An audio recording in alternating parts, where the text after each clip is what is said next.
శుక్లాం బ్రహ్మ విచారసార పరమాద్యాం జగద్వ్యాపినీం వీణా పుస్తకధారిణీం అభయదాం జాడ్యాంధకారాపహాం హస్తే స్ఫాటికమాలికాం విదధతీం పద్మాసనే సంస్థితాం వందే తాం పరమేశ్వరీం భగవతీం బుద్ధిప్రదాం శారదాం. శ్రీ మహాగణాధిపతయే నమః. శ్రీ మహాసరస్వత్యై నమః. శ్రీ గురుభ్యో నమః. ఆగస్టు మాసము ఆషాఢ కృష్ణ తదియ శనివారం నుండి శ్రావణ కృష్ణ తదియ సోమవారం వరకు ఉన్నది. ఈ ఆగస్టు మాసంలో గ్రహాలు ఏ రాశులలో సంచరిస్తున్నాయి అనే విషయాన్ని మనం చూసినట్టయితే, సూర్యుడు ప్రధానమైనటువంటి గ్రహము 17వ తారీఖు వరకు కర్కాటక రాశిలో సంచరిస్తున్నాడు. తదనంతరం సింహరాశిలోకి ప్రవేశిస్తున్నాడు. కుజుడు 2వ తారీఖు నుండి మిథున రాశిలో సంచరిస్తున్నాడు. బుధుడు 5 ఆగస్టు వరకు మిథున రాశిలో సంచరిస్తున్నాడు. 5 ఆగస్టు నుండి 22 ఆగస్టు వరకు కర్కాటక రాశిలో సంచరిస్తున్నాడు. 22 నుండి మాసాంతం వరకు కూడాను సింహరాశిలో సంచరిస్తున్నాడు. గురువు కర్కాటక రాశి అయినటువంటి ఉచ్చ స్థానంలో సంచారం జరుగుతోంది. శుక్రుడు 1వ తారీఖు నుండి కన్యా రాశిలోకి ప్రవేశించి మాసాంతం కూడాను కన్యా రాశిలో సంచరిస్తున్నాడు. శని మీనరాశిలో వక్రించి సంచరిస్తున్నాడు. రాహువు కుంభరాశిలో సంచరిస్తున్నాడు. కేతువు సింహరాశిలో సంచరిస్తున్నాడు. ఈ విధంగా 9 గ్రహాలు ఈ రాశులలో సంచరిస్తున్నాయి. అయితే ఈ సంచారము 12 రాశుల వారికి ఎలాంటి ఫలితాలను ఇవ్వబోతున్నాయి ఈ ఆగస్టు మాసంలో అనే విషయాన్ని మనము విశ్లేషించి తెలుసుకుందాం. కర్కాటక రాశి వారికి ఆగస్టు మాసంలో ముఖ్యంగా పురుషులకు గోచార ఫలితాలు ఎలా ఉన్నాయో తెలుసుకుందాం. 17వ తారీఖు వరకు సూర్యుడు జన్మస్థానంలో సంచరిస్తున్నాడు. తదనంతరము ద్వితీయ స్థానంలోకి ప్రవేశిస్తున్నాడు, ప్రతికూలంగా ఉన్నాడు. కుజుడు 2వ తారీఖు నుండి ద్వాదశ స్థానంలో సంచరిస్తున్నాడు. కుజుడు కూడాను ప్రతికూలంగా ఉన్నాడు. బుధుడు 12, 1, 2 ఈ 3 స్థానాలలో సంచరిస్తున్నాడు. బుధుడి యొక్క అనుకూలత ఉంది. గురువు జన్మస్థానంలో సంచరిస్తున్నాడు, ప్రతికూలంగా ఉన్నాడు.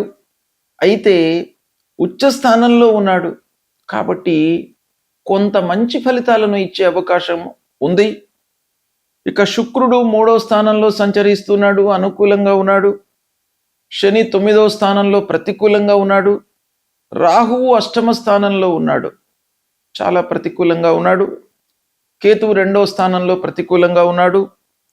ఈ విధంగా మనం చూసినట్టయితే కర్కాటక రాశి వారికి గ్రహాలు ప్రతికూలతలు ఎక్కువగా కనబడుతున్నాయి. కొన్ని విషయాలలో అంటే శుక్రుడు బుధుడు ఈ 2 గ్రహాల యొక్క అనుకూలత ఉంది. కొన్ని విషయాలలో మనకు మంచి ఫలితాలు ఉన్నప్పటికీ ఓవరాల్గా మీరు కర్కాటక రాశి జాతకులు ఆగస్టు మాసంలో కొన్ని జాగ్రత్తలు మట్టుకు తీసుకోవాలి. గురువు యొక్క అనుకూలత ఉంది. స్వక్షేత్రంలో స్వరాశిలో ఉచ్చ స్థానంలో సంచరిస్తున్నాడు. అది మీకు కొంతవరకు కలిసి వచ్చేటువంటి అంశం.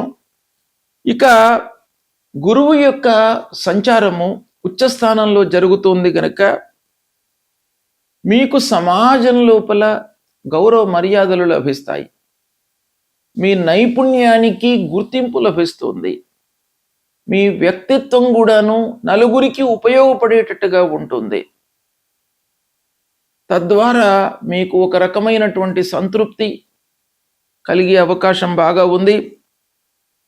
17వ తారీఖు వరకు కొంత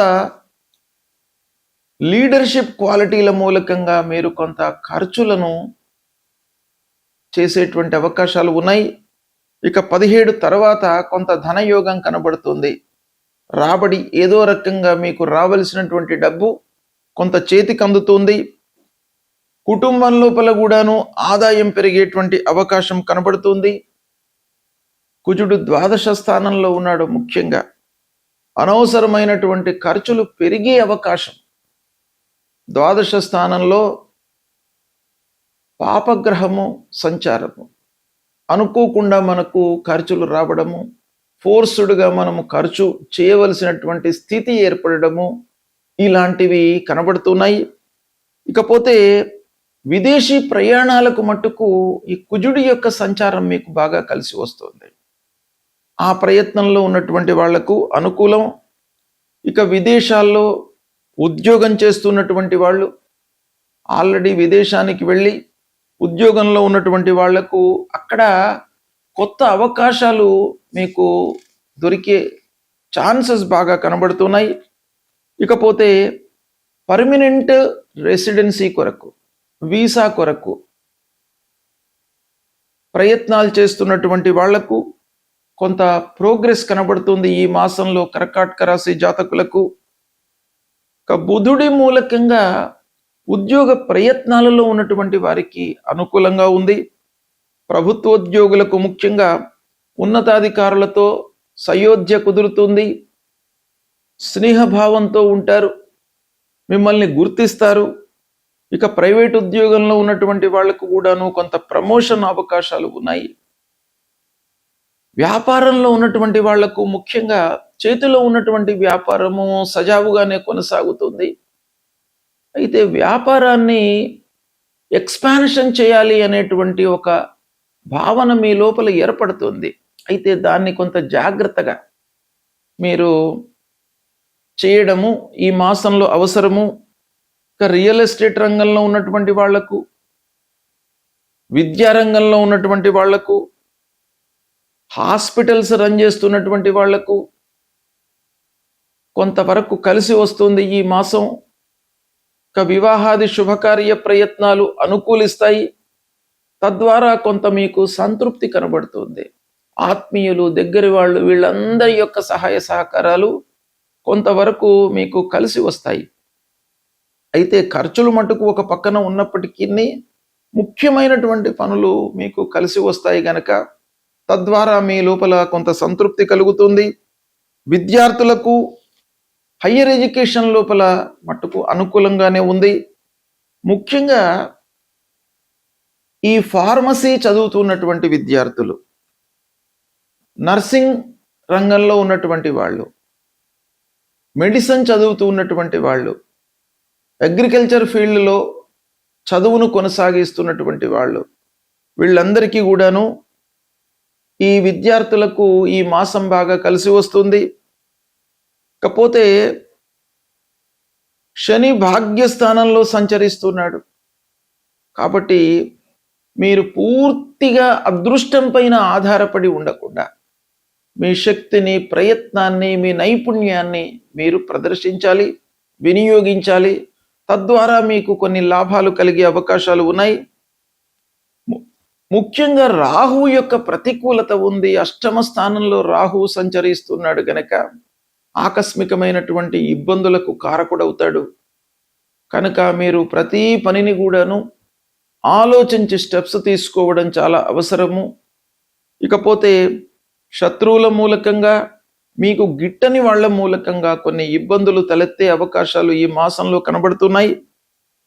వాహనాలు నడిపేటప్పుడు కానివ్వండి, నిర్ణయాలు తీసుకునేటప్పుడు కానివ్వండి, కొంత జాగ్రత్త పడండి.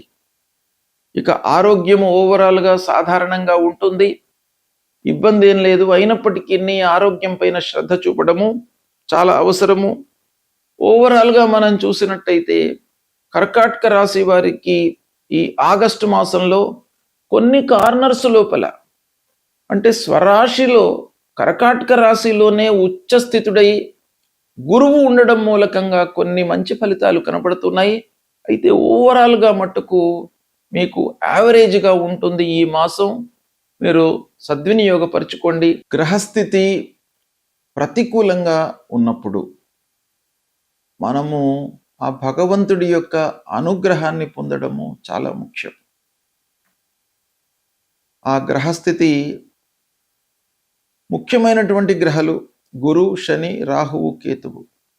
ఈ గ్రహాలు ప్రతికూలంగా ఉండడము, గోచార రీత్యా మనకు ప్రతికూల స్థానాలలో సంచరించడము, ఇది ఒక్కటే పూర్తి ఫలితాలను నిర్ణయించకపోయినప్పటికీ చంద్రుని నుండి ముఖ్యమైనటువంటి గ్రహాల యొక్క స్థితి ప్రధానంగా మనకు శాస్త్రంలో చెప్పబడి ఉంది.